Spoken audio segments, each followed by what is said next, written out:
Salam dostlar, bu medelime.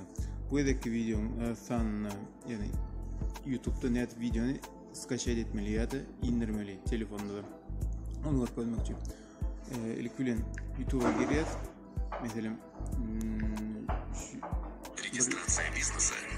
bir videonu sayılıyoruz. Ondan sonra şu yerde podelitse ya da paylaşma düğmesine basıyoruz.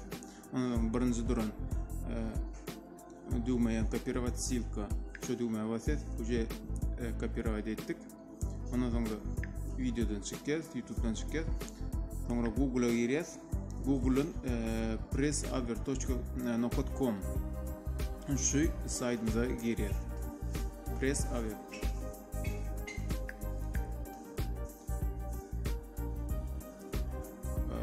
Bu sayede girmeden sonra yani kopyalat edilen ссылкамı şu yere koyuyoruz. Sonra kızıl düğmeye basıyoruz. Yanki videomu çıkardı. Bundan sonra haysi formatta skaşet edecek oldum mesela. PES formatta olsa aşağıdaki 360 skaşet 360'a basıyor. Olmadı HD formatta olsa HD formatta skaşet edeceğiz. Yine iyiyim. Skaşet et başladı.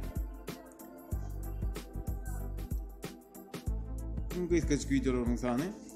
Şundan avarat. Seyrediniz için sağ olun.